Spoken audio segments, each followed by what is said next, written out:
Today we'll be discussing temperament. Now, what is your understanding of what temperament is? Mami, I'll start with you. Thank you, Mami. Yes, my name. Thank you. And then I'll say Happy New Year to all Ghanaians, right, and even those who are watching us from the internet and all that. When we talk about temperament, simply the differences between people or the differences amongst people. You know, no two persons are the same. Even when you take twins, very much identical, you see them exhibiting different character traits. That is why normally people would say that you see the pennies and the cockerels, that is the elderly and the young ones. Normally the elderly will be very free and easygoing. Right. That's how normally it is. Than the oldest one, that is the penny. Right. And so naturally, people do have different DNAs.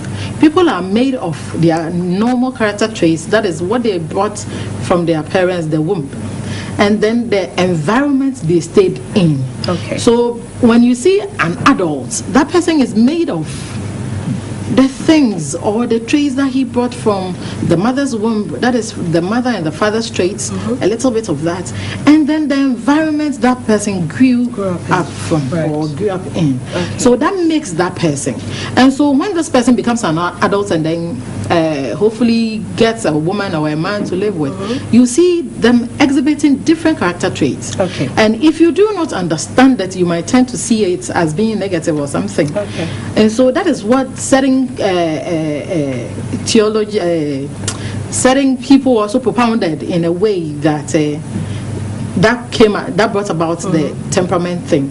And so we have four. The four is made up of the sanguine, the melancholic, the choleric, and then the phlegmatic. Right. Obviously, they all exhibit different character traits. When we're talking about the sanguines, we are talking about the easygoing type, the making friends easy, emotional, and then hyper.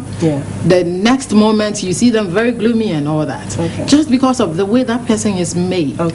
And again, when we are talking about the cholerics, we are talking about somebody who is also very an extrovert or the same, just like this one, but this one is more of a serious type.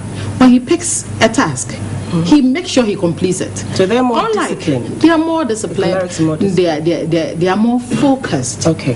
And then they keep records of certain things, be it good or bad.